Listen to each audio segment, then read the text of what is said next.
Jaya Shri Radhe. Então, dando continuidade à nossa leitura do Chandipatha, estamos em Astamodhyaya, capítulo 8. Então, nós estamos lendo a história da Mãe Divina, como que ela está degladiando-se contra o exército de pensamentos. Os deuses tinham sido afligidos pelos grandes imperadores Vaidade e Autodepreciação, Shumba e Nishumba. E assim foram até os Himalaias, as montanhas místicas do Oriente, e ali fizeram orações à Mãe Divina. E a deusa Parvati aparece ali, no momento do seu banho, e manifesta do corpo dela uma luz divina que traz ali perante todos a presença da deusa universal. E a Mãe Divina, então, resplandece em todas as direções e faz sua promessa de que irá lutar pela causa dos piedosos.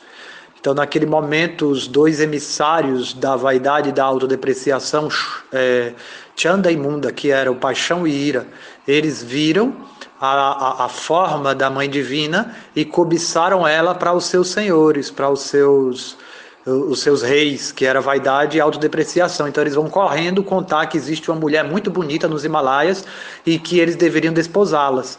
Então ele começa a enviar seus emissários para convencer a Deus a se casar com eles, com vaidade e autodepreciação. Vaidade queria desposar e mandou o seu emissário, mas o seu emissário volta com uma notícia que desagradou muito a vaidade. Ela disse que a Mãe Divina disse para ele que ela só casaria com aquele que derrotasse ela no campo de batalha, com aquele que perdesse a vaidade em mim. Somente com aquele que perder a vaidade em mim eu me casarei. E aí vaidade fica bravo e começa a mandar seus generais. Então a Mãe Divina começa a matar muitos dos pensamentos enviados por vaidade. Existe aí o boca suja, existe aí o perambulando de um lado para o outro. Todos esses pensamentos são destruídos pela Mãe Divina, até que a vaidade envia os seus generais, Paixão e Ira. E agora a deusa havia se expandido na forma negra, uma forma negra saiu de dentro da Mãe Divina e começou a dilacerar todo aquele exército de Paixão e Ira. Então Paixão e Ira foram mortos por essa deusa negra, e ela traz as cabeças deles na sua mão e entrega para a Mãe Bhavani, a Mãe do Universo, que estava ali na forma original dela, dourada. E aí a Mãe Divina diz para Kali, para essa deusa negra, para Devi Kali, que ela diz: agora você vai ser chamada de Chamunda, porque você matou Paixão e Ira. Então assim terminou o capítulo 7 e agora nós vamos iniciar o capítulo 8. Dhyana, meditação. Então meditação geralmente é um mantra que traz a forma da Mãe Divina, uma descrição aonde a gente vai colocar na nossa mente, tentar focar nessa forma. Quando a gente medita na forma da Mãe Divina, na forma do casal divino, nós trazemos para o nosso pensamento a presença pessoal, um relacionamento pessoal começa a ser desenvolvido quando tem a forma. Quando eu medito em Deus, eu trago a meditação impessoal, sem forma, sem atributos, sem qualidades, não pensar em nada, eu estarei ainda tentando, seria o estágio de concentração inicial, mas logo a gente deve buscar refúgio na forma de Deus, porque do contrário a nossa mente vai ser atraída por ações e formas materiais, uma vez que a natureza da mente é pensar, sentir e desejar. Então a forma ela vem para facilitar a nossa conexão com o aspecto pessoal de Deus, de uma forma pessoal, direcionada à minha realidade, à minha necessidade. Então é importante a gente entender isso, que o pensamento no vazio é muito perigoso. Se eu vou me propor a pensar apenas no vazio, essa meditação eu vou estar por minha própria conta e risco, exposto ali aos vários medos, temores que vêm do astral. Mas se eu fixar minha mente na forma de Deus, na forma da deusa, então a meditação ela se torna mais fluida e protegida de forma pessoal, de forma particular para cada devoto que está meditando. Aí Deus ele vai manifestando. Então esse primeiro mantra ele vai trazer o dhyana para esse capítulo, a forma da Mãe Divina que vai nos abençoar na compreensão dessas palavras. Então o mantra diz assim: Om Arunam Karuna Atarangitakshim Drita Pashankusha Banacha Pahastam Animadi biravritam mayukai aham ityeva vibhavaye bhavanim. Eu medito em Bhavanim. Eu estou meditando na deusa emotiva, que saboreia várias emoções. Ela é a personificação da existência, porque a existência é um oceano de emoções. A doadora da perfeição, que é cercada pelos raios de luz e outras energias sutis. Então aqui ela está dizendo que a deusa está cercada de muitas outras deusas. De dentro dela, da deusa Bhavani, que tem tantas emoções, se expandem várias formas da deusa. E todas essas formas da deusa, como Gauri, que é a próprios raios de luz, elas estão cercando a deusa Bhavani. Seu corpo é de cor vermelha, Arunam. A primeira palavra do verso, Om Arunam. Arunam se refere à luz vermelha do sol nascente. Então, o seu corpo tem a cor vermelha do sol nascente. Seus 3 olhos estão exuberantes com a compaixão. Então, ela tem olhos que brilham pela compaixão por todos os seres. Em suas mãos estão a rede, a espada curvada, o arco e a flecha. Então aqui a gente está trazendo uma meditação na forma pessoal da Mãe Divina, com atributos, com um nome. O nome dela é Bhavani e as suas qualidades são a compaixão. E a cor da sua pele é vermelha como o sol nascente. E nas suas mãos ela traz instrumentos, como o arco e a flecha. O arco e a flecha é a determinação. A espada curvada é porque ela é capaz de ter um corte exato, mesmo em situações controversas. Então ela dissipa a dúvida. A espada do conhecimento dissipa a dúvida, por isso ela é curvada. Ela precisa dissipar os vários ramos que a dúvida promove. Além disso, ela tem a rede, porque ela consegue ter um grande alcance na sua captura de pensamentos. Então, quando você medita na Mãe Divina dessa forma, na deusa Bhavani, as suas emoções divinas começarão a passar para o seu próprio corpo. E você poderá sentir o que a deusa está sentindo, essa compaixão, esse coração que se derrete.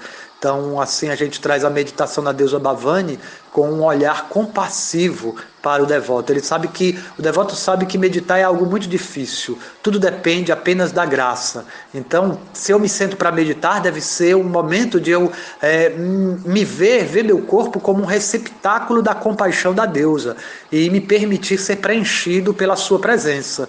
Então, assim, eu trago a meditação pessoal na forma de Deus. Tá? Algumas pessoas querem meditar apenas no vazio, mas isso é muito perigoso. O devoto ele se refugia na forma, no nome, nos atributos, nas qualidades da deusa, para assim guiar sua meditação.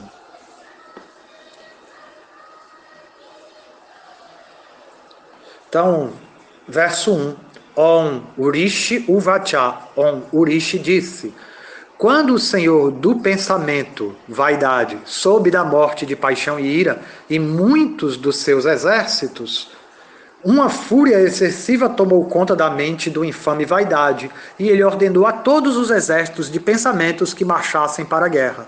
Hoje, que os pensamentos de poder manifestem-se, que os 86 saqueadores da paz tomem as armas, e os 84 sem restrição reúnam-se com todas as suas forças. Então aqui ele está chamando as hordes de pensamentos, o exército de pensamentos, que são emoções que nos trazem, que estão gravadas na nossa mente na forma de samskaras negativos, de impressões mentais, respostas a estímulos que ficam ali gravadas no nosso ser e que agora com a ira da vaidade, eles estão sendo colocados ali, cada um na posição do yantra do mal, daquele yantra, daquela forma geométrica de 64 pensamentos, de 86 pensamentos, isso é uma forma geométrica de ataque da vaidade no nosso ser, no corpo do sadhaka. Então, por isso, na prática do Tantra, a gente, além de trazer a forma pessoal da deusa, a gente traz a sua forma geométrica, em yantra, para a proteção de todos esses pensamentos que vêm no ataque do devoto. Eu ordeno aos 5 milhões de heróicos guerreiros da família de pensamentos reunirem-se e às centenas da família dos vícios também reunirem-se, que marchem para a guerra. Veja só, agora a vaidade vai usar até dos seus vícios que estão latentes, hein? Muitas coisas assim que a gente precisa estar observando no nosso decorrer da meditação, que podem vir junto com a vaidade que acompanha a meditação, né? Quando você se senta para meditar e você começa a achar que é um meditador avançado, isso aí já está lhe atrapalhando. Então eu preciso me refugiar com humildade na forma da Mãe Divina para que ela mostre esses meus inimigos um a um. Após esta ordem, verso 6. E que os pensamentos nascidos da calamidade, os pensamentos nascidos dos corações perplexos e os pensamentos e medos do desconhecido estejam prontos para a guerra e imediatamente ataquem a minha ordem. Após esta ordem, o temível rei dos pensamentos, vaidade, o governante terrível, marchou para a luta cercado por milhares de soldados. Tá bom? Então a gente vai parar por aqui no verso 7, que eles estão marchando para ir de encontro então à Mãe Divina. O próprio Vaidade vai guiar o exército. Então vamos seguindo nos estudos. Jaya Shri Radhe. Então, dando continuidade à nossa leitura do Chandipatha, nós estamos no capítulo 8 e vamos dar início a partir do verso 8, dando continuidade à nossa leitura. Esse momento é o momento da grande guerra. Após terem perdido diversas batalhas, o imperador dos pensamentos, Vaidade, se vai junto com o exército agora. Ele vai marchar junto com o seu exército de pensamentos nocivos, nascido dos corações perplexos. Então, quando nosso coração fica perplexo diante das dificuldades da vida, então vem muitos inimigos internos, os pensamentos e medos do desconhecido. Todos esses soldados estavam guerreando junto de Vaidade, e agora eles estão se aproximando da deusa, na batalha final. Quando ela, a deusa, viu aquele terrível exército aproximando-se, ela, quem dilacera os pensamentos, fez a vibração de seu arco retesado zunir da terra ao céu. Então aqui a deusa Chandika, né? A gente está com duas expansões da deusa, duas manifestações da deusa. A deusa Chandika, que significa que ela dilacera os pensamentos, é uma forma dourada da deusa que monta o leão. E a outra é a removedora da escuridão, Mahakali, que agora está sendo chamada de Chamunda, porque ela destruiu Chanda e Munda, paixão e ira. Então a deusa Kali é chamada Chamunda, agora pela deusa Chandika.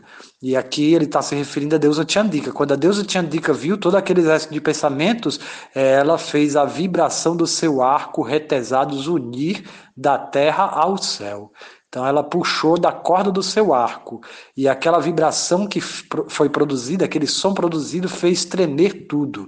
Toda a existência tremeu da determinação da deusa. O arco é a determinação da deusa. Aonde ela aponta, a sua flecha vai. Ó rei, então o leão da deusa começou a urrar extremamente alto, e a mãe do universo aumentou o barulho com o som de seu sino. Então a deusa, ela carrega o sino do som contínuo. Então é a constante oração, a constante glorificação do divino é que faz com que os nossos pensamentos possam ser reduzidos a cinzas. Por isso os devotos estão constantemente cantando o santo nome da Mãe Divina. No caso aqui, o mantra é Om Aim Rim Klim Chamundayeviti. Então, ou Om Namah Chandikaya. Existem diferentes mantras compostos pelos nomes da deusa. Então, esse é o som contínuo. É não deixar a mente ficar pensando, absorta, perplexa nos seus medos. Então, é cantar constantemente o santo nome, se refugiar no santo nome. Esse é o som contínuo da adoração ao divino.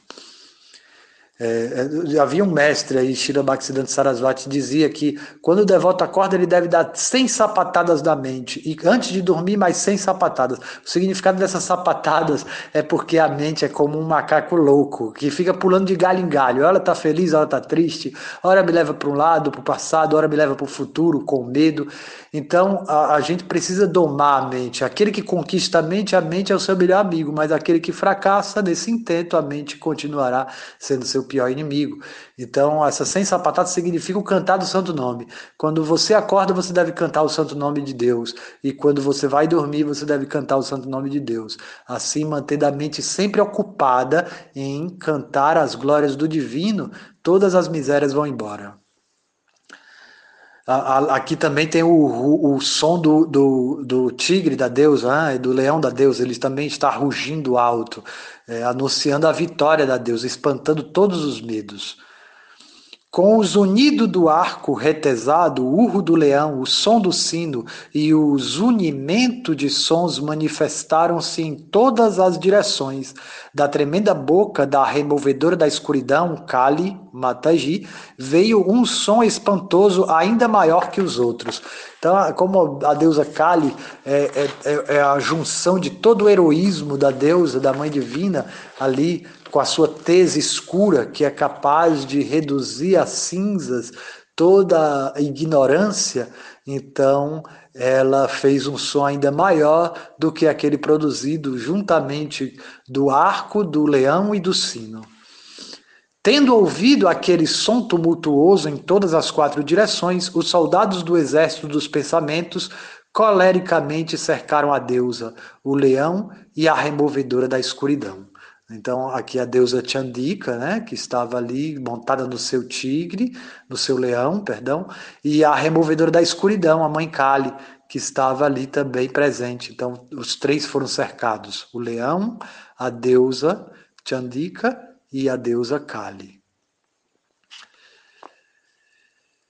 Vossa Alteza, neste momento, para matar os pensamentos e elevar os deuses de volta aos céus, dos corpos da capacidade criadora, da consciência da infinita bondade e da consciência que tudo penetra, e também do governo do puro, e bem como de outros deuses, emergiram energias com formas que possuíam extremo valor e tremenda força, e estas formas juntaram-se na batalha com ela, quem dilacera os pensamentos.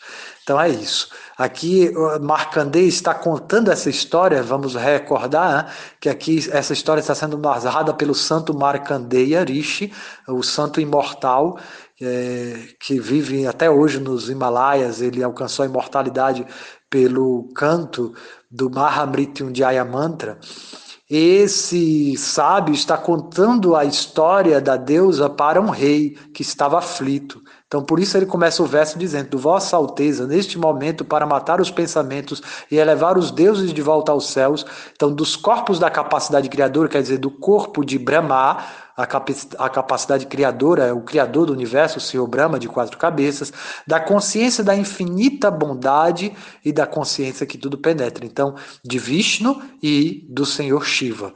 Então, do corpo desses 3 devas, da trindade, da criação, da manutenção e da aniquilação, e também do corpo do governante do puro, que é Indra, o rei dos deuses, dos semideuses, porque abaixo da trindade, da criação, manutenção e aniquilação, que é Brahma, Vishnu e Shiva, existe aí os deuses menores, então, os que são semideuses, que são seres que alcançaram, devido à sua piedade, devido ao seu extremo grau de piedade, alcançaram posições de administração dos poderes cósmicos. Então, o Senhor Indra é um semideus, ele não é uma encarnação divina, mas ele, ainda assim, é uma manifestação dos poderes de Deus. Assim, ele está administrando esse poder do raio, do trovão, da chuva.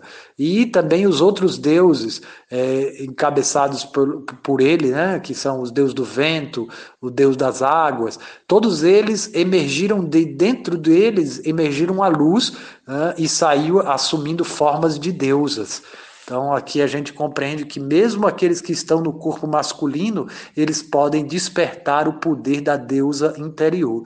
Despertar o poder da deusa, manifestar uma forma similar à da deusa, é um presente dado por Sri Chaitanya Mahaprabhu, que trouxe ao mundo esse canto do santo nome. A partir do canto do santo nome, nós podemos desenvolver um corpo de luz, tal qual o da deusa suprema. Então aqui a gente vai compreender que essa capacidade intuitiva também pode ser despertada naqueles que estão em corpos masculinos. E essa capacidade intuitiva é o poder de Kundalini Shakti. Então esse poder saiu de dentro dos deuses e manifestou várias e várias deusas que foram lutar junto com a deusa Chandika, a deusa Kali e o seu leão. Então, com os mesmos trajes e ornamentos e com os mesmos transportes como os deuses possuíam, neste mesmo aspecto, suas energias vieram lutar na batalha com os pensamentos. Então, assim, o seu Vishnu é carregado pela águia Garuda. Assim, a sua energia Vaishnavi também vai vir voando no pássaro Garuda.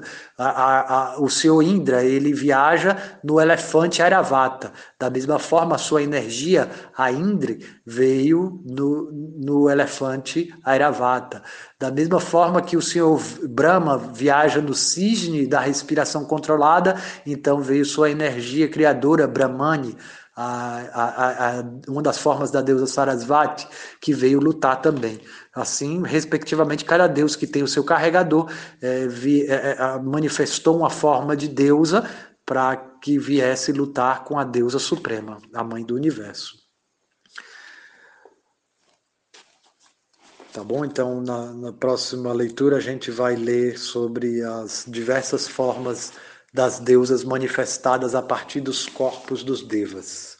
Jaya Shri Radhi. Boa noite.